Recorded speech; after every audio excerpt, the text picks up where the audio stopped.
사무엘하 12장 1절부터 14절까지. 사무엘하 12장 1절부터 14절까지. 구약성경 479페이지입니다. 사무엘하 12장 1절부터 14절까지. 우리 그 가운데 1절부터 6절까지만 우리 한 절씩 교독하겠습니다. 여호와께서 나단을 다윗에게 보내시니 그가 다윗에게 가서 그에게 이르되 한 성읍에 두 사람이 있는데 한 사람은 부하고 한 사람은 가난하니 가난한 사람은 아무것도 없고 자기가 사서 기르는 작은 암양 새끼 한 마리뿐이라. 그 암양 새끼는 그와 그의 자식과 함께 자라며 그가 먹는 것을 먹으며 그의 잔으로 마시며 그의 품에 누움으로 그에게는 딸처럼 되었거늘.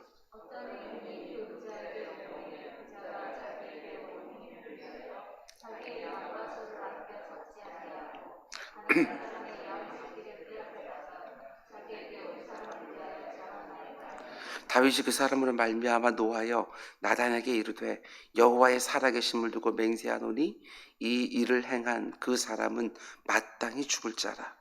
그가 불쌍히 여기지 아니하고 이런 일을 행하였으니 그 양새끼를 4배나 갚아줘야 하리라 한지라. 아멘. 아멘. 오늘 새벽 제단에 드려진 예물이 있습니다. 이광골 장로님, 입구장군사님, 감사함에 더 감사하게 하시고 사랑함에 더 사랑하게 하옵소서 하고 예물 드렸고요. 10의 1조 이광장로님, 구장군사님 드렸습니다. 비전원금 이광장로님, 구장군사님 선교 예물까지 하나님 앞에 드렸습니다. 잠시 기도하겠습니다. 사랑해 주님 감사합니다. 오늘 이 새벽도 여느 때와 같이 주의 전에서 하루를 시작하게 하신 은혜 너무나도 감사를 드립니다. 새벽에 이렇게 하나님 앞에서 말씀과 기도로 시작하는 것이 당연한 것이 아니고 내 의지가 아니고 하나님께서 허락해 주셔야지만 가능한 줄 알고 이 시간도 하나님 앞에 참 복된 시간 감사하며 예배할 수 있도록 주님 인도하여 주시옵소서. 오늘 주의 전에 드려진 예물이 있습니다. 우리 사랑하는 이광호 장로님과 우리 구자근 권사님, 주님께서 늘 지켜주시고 보호하여 주시고 좋은 것들을 허락하여 주시되 아버지 그 부부를 통하여 많은 사람들이 하나님을 경험하는 복된 통로가 될 수 있도록 주님 인도하여 주시옵소서.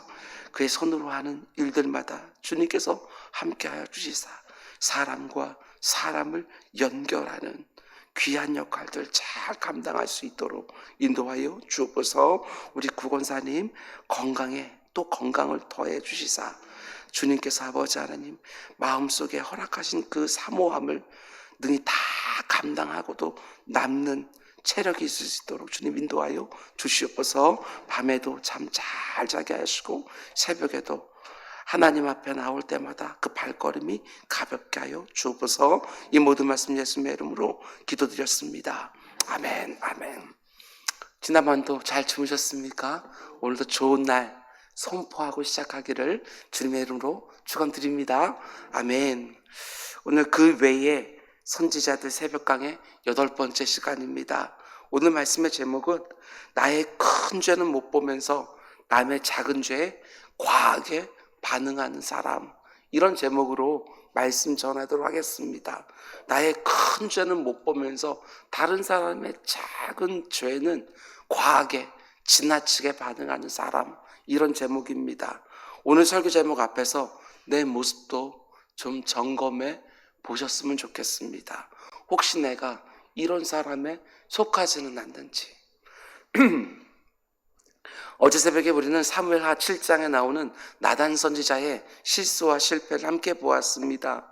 하나님의 성전을 짓고 싶다는 다윗의 그 기특한 말을 듣고 왕이여 마음에 있는 대로 하소서. 성전을 지으라고 나단 선지자가 다윗의 마음대로 할 것을 허락해 준 것입니다. 그러나 그날 밤에 그게 하나님의 뜻이 아니라는 것을 깨닫게 됩니다. 다윗은 절대로 나의 집을 지을 수 없다, 하나님의 음성을 듣게 되지요.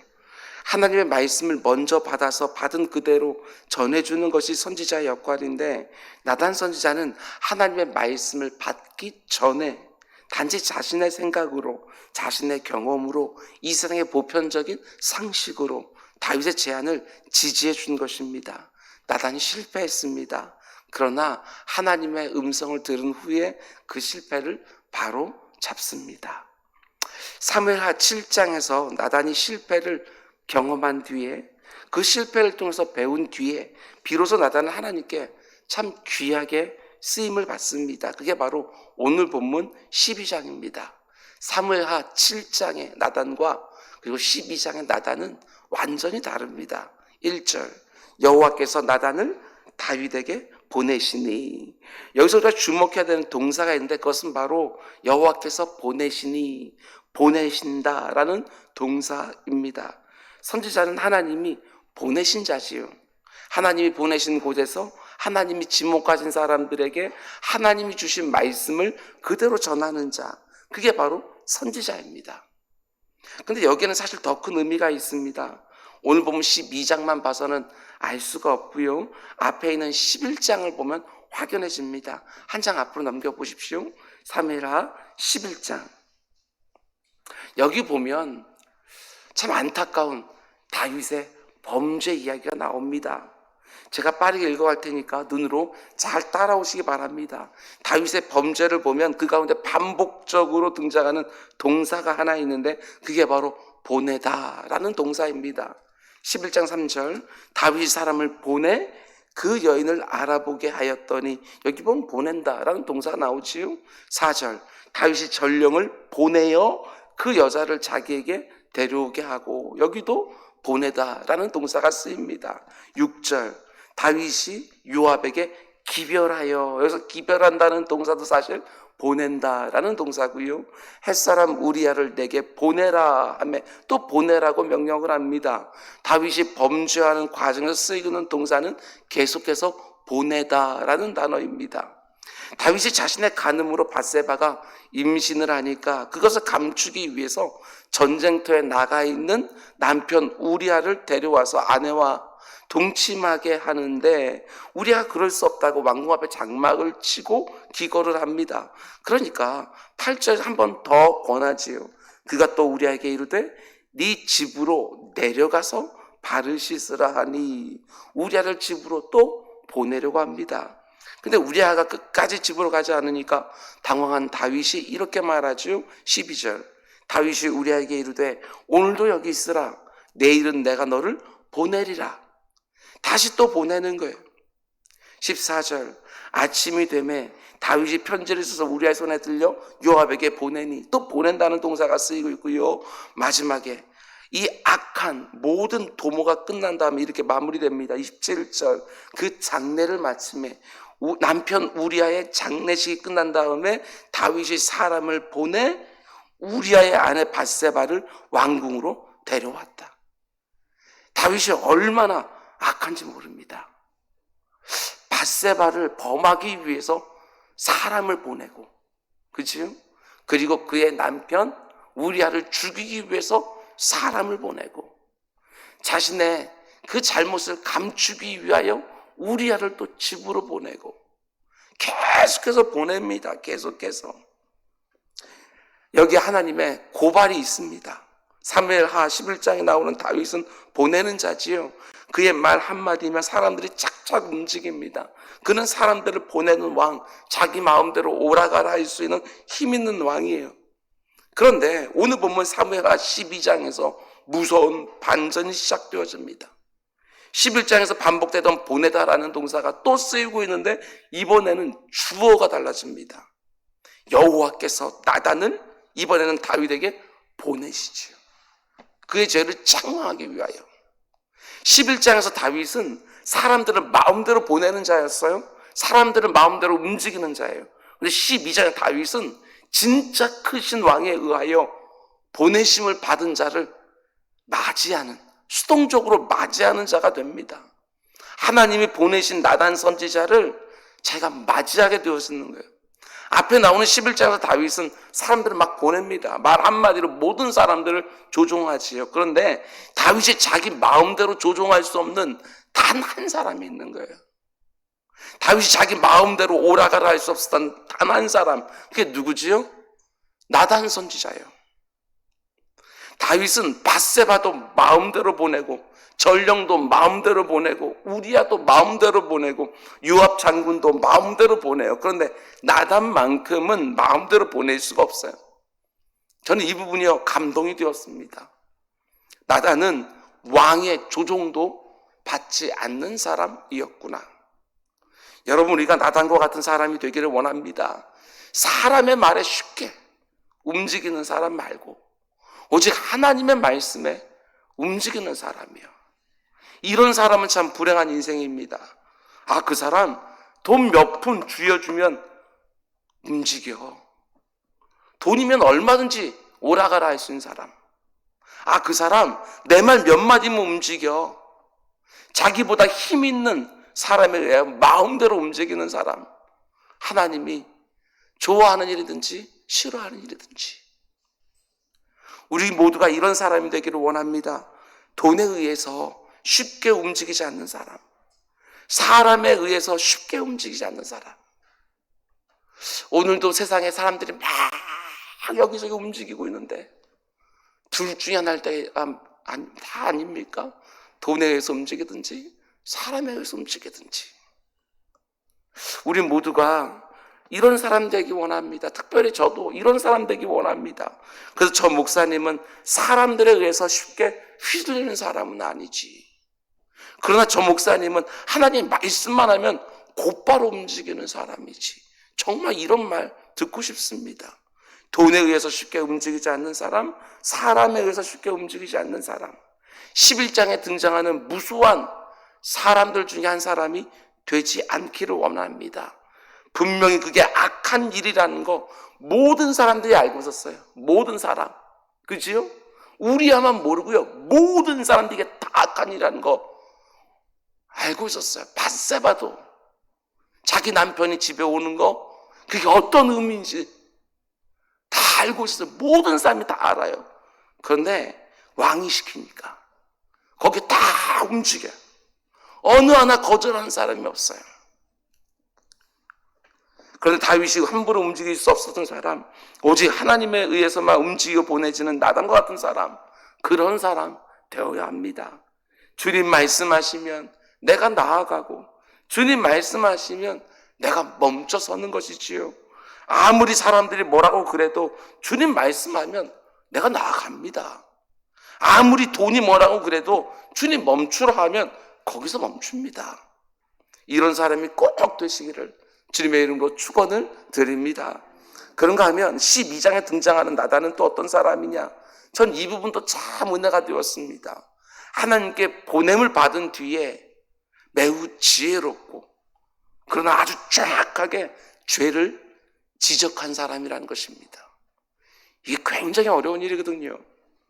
나단이 다윗을 만나자마자 이렇게 말하지 않습니다. 이 나쁜 놈아, 이 가늠한 놈아, 이 살인자야. 이렇게 소리치면서 말을 시작하지 않는다는 거, 이게 중요해요. 비유로 시작합니다. 비유로. 당신이 다스리는 이 나라에 어떤 부자가 있고 양과 소도 굉장히 많은데 손님이 오니까 양 한 마리밖에 없는 가난한 이웃의 자식과 같은 그 양을 빼앗아 그것으로 손님을 대접했다고 말을 합니다. 제가 볼 때 나단은 매우 지혜롭습니다. 나중에 보면 분명히 정확하게 죄를 지적하지요. 당신이 바로 그 나쁜 놈입니다. 그런데 그 심각한 말을 하기 전에 매우 지혜롭게 말합니다. 다윗이 스스로 그런 나쁜 놈이 내 나라에 산다고? 그런 놈은 반드시 죽여야 된다. 이 말이 나올 때까지 나단은 기다립니다. 여러분, 누군가 잘못하는 것을 최근에 보신 적이 있습니까? 그것을 덮어줘야 될 때도 분명히 있지만 지적해서 바로 잡아줘야 될 때도 분명히 있지 않습니까? 그때 필요한 것이 바로 지혜입니다. 지혜가 없으면 바로 잡으려다가 오히려 원수가 됩니다. 사람을 잃지요. 근데 지혜가 있으면 죄도 바로 잡고 그 사람도 다시 얻게 되어집니다. 저는 이것이 복음을 전하는 경우가 마찬가지라고 생각을 했습니다. 우리가 복음 증거자로 누군가에게 예수 그리스도를 전할 때 지혜가 반드시 필요하겠구나. 왜냐하면 우리가 복음을 전할 때 반드시 해줘야 되는 말이 무엇입니까? 다른 거 아닙니다.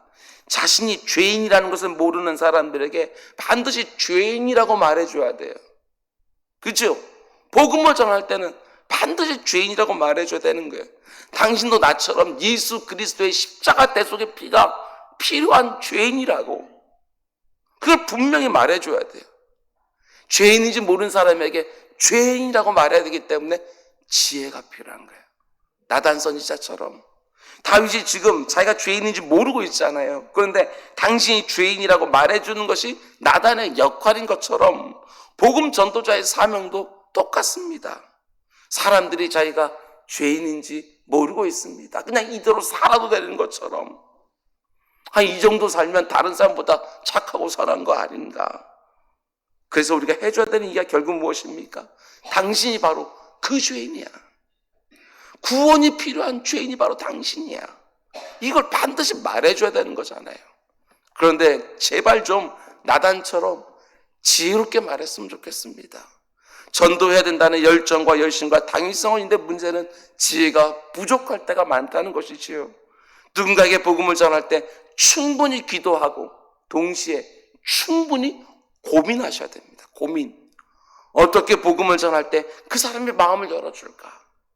하나님 앞에서 지혜를 구하는 것이지요. 제가 볼 때도 나단 선지자 많이 고민했을 것 같습니다. 하나님께서 나단 선지자를 다윗에게 보내서 그 죄를 지적하라고, 꾸짖어서 회개하게 하라고 하나님 그렇게 말씀하셨을 것입니다. 그런데 이런 질문이 생겼어요. 하나님이 이 비유도 세세하게 다 말씀해 주셨을까? 제가 볼 때 이거는 나단의 고민입니다.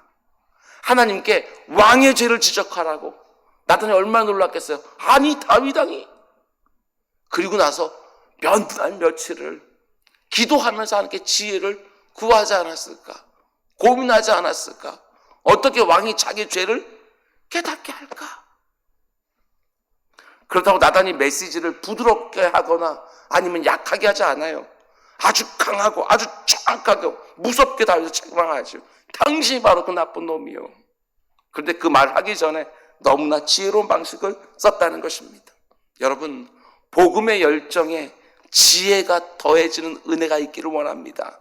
누군가를 바로잡을 때, 그게 배우자든 자녀든 직장 동료이든 함께 신앙생활하는 교우든 지혜가 더해지는 은혜가 있기를 주님의 이름으로 축원을 드립니다.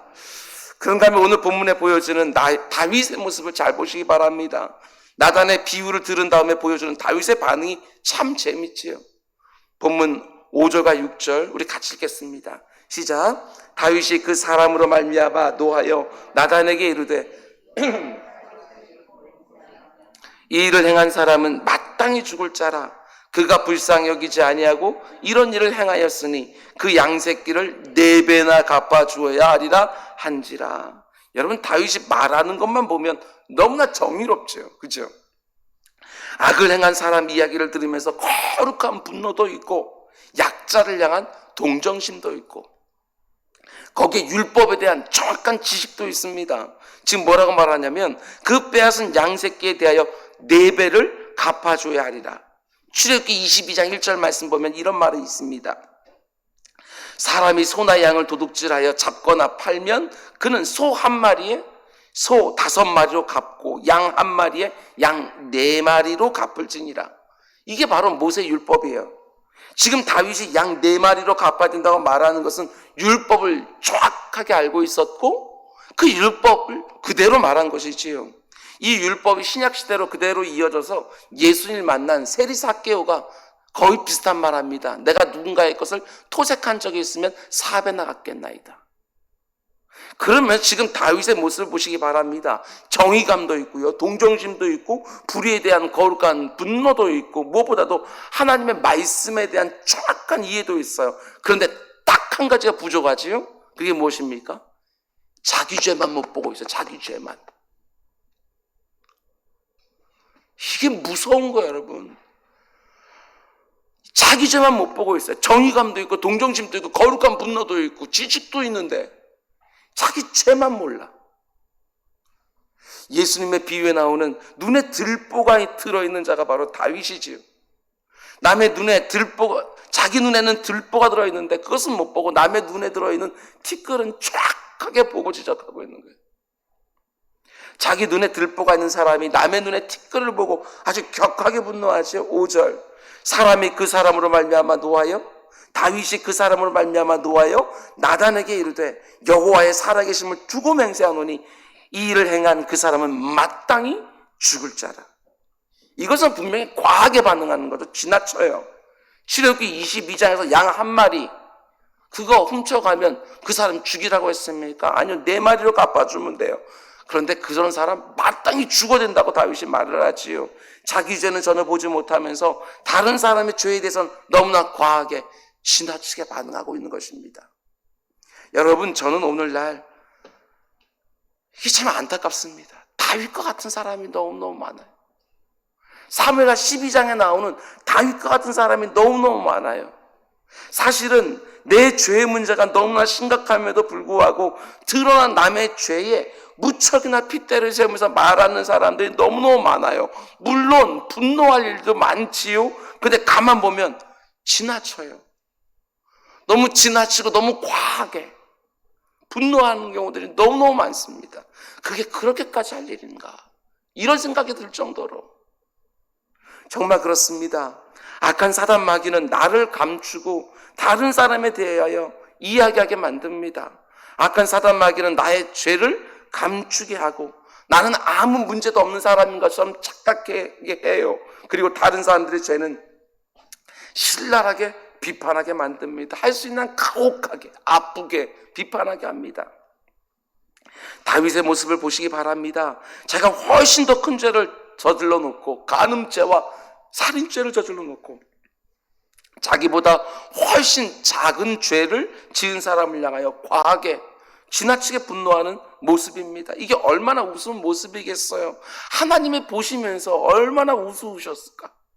아니죠. 나단도 다 알고 있으니까 나단 선지자가 볼 때 자기 앞에서 길길이 막 뛰고 있는 그 다윗의 모습을 보면서 얼마나 어이가 없었을까. 근데 그때 나단이 다윗을 멈춰 세웁니다. 죄 지은 사람을 향해 과하게 분을 내는 다윗을 향해 나단이 말하지요. 당신이 바로 그 사람이라고. 오늘 하나님께서 우리에게 그렇게 말씀하는 것 같습니다. 누군가의 죄에 대해서 핏대를 세우며 우리는 말하죠. 이 사람이 어떻고 저 사람이 어떻고 이 교회가 어떻고 한국 교회가 어떻고. 하나님 말씀하십니다. 네가 바로 그 사람이라고. 우리는 한국 교회의 일부 아닙니까? 우리가 바로 다 그 사람인 거예요. 우리 역시 얼마나 음란하며 우리 역시 얼마나 거짓이 많으며 우리 역시 얼마나 시기와 질투가 많은지 모릅니다. 살인을 해야 꼭 죄가 되는 것이 아니라 미워하기만 해도 살인한 것과 똑같다고 주님 말씀하셨습니다. 간음을 해야 꼭 죄가 되는 것이 아니라 음욕을 품기만 해도 간음죄를 진 것과 똑같다고 우리 주님이 말씀하셨는데 우리는 내 안에 그런 것들을 가득 담아놓고 있음에도 불구하고 다른 사람들에게 드러난 조그만 죄에 대하여 지나치게 화를 내고 지나치게 비판을 하죠. 제가 생각할 때 다윗은요, 나단 선지자의 그 지적을 듣고 그 자리에 털썩 주저앉았을 것 같아요. 다리에 힘이 빠져서. 남의 죄 때문에 비판할 것이 아니라 그렇지, 내가 그런 짓을 했지, 깨닫게 된 것이지요. 시편 말씀 보면 몇 날 며칠을 침상을 눈물로 적시면서 회개했던 다윗의 모습을 보게 되었습니다. 혹시 요즘 다른 사람들이 내게 한 어떤 잘못과 허물과 죄 때문에 힘들어하는 분이 계신다면 오늘 이 새벽에 하나님 앞에서 내 자신도 돌아볼 수 있기를 원합니다. 그 사람을 용납하고 용서할 수 있는 좀 넉넉한 마음 내게 달라고, 또 그 사람의 잘못과 허물과 죄를 정확하게 지적해서 바로잡을 수 있는 지혜를 달라고 기도하는 새벽이 되기를 주님의 이름으로 축원드립니다. 우리 기도하겠습니다. 사랑이 많으신 아버지, 감사합니다. 오늘 본문에 등장하는 많은 사람들을 봅니다. 내 주 아버지 하나님, 단지 사람의 말에 돈에 의해 이리 움직이고 저리 움직이고 이거 결정하고 저거 선택하고 아버지 이런 사람 되지 않게 하시고 주님 말씀하시면 이것이 내 삶에 붙어있게 하여 주시옵소서. 우리에게 지혜를 더하여 주옵소서. 아버지 하나님, 내 곁에서 있는 사람들 바로 잡아줘야 되는데 지혜가 없어서 늘 싸웁니다. 늘 관계가 소원해집니다. 지혜로 잘 바로잡게 하시고 특별히 복음을 전할 때 우리에게 지혜를 더하여 주옵소서. 아버지 하나님, 내 눈 안에 있는 들보들도 굉장히 많을 터인데 다른 사람 눈에 있는 티끌 가지고 과하고 지나치게 아버지 하나님 화를 낼 때가 참 많이 있습니다. 주님, 좀 여유가 있도록 주님 인도하여 주옵소서. 요즘 너무나도 힘들고 어려운 일들이 많이 있어 사람들 마음들이 아주 뾰족뾰족해졌습니다.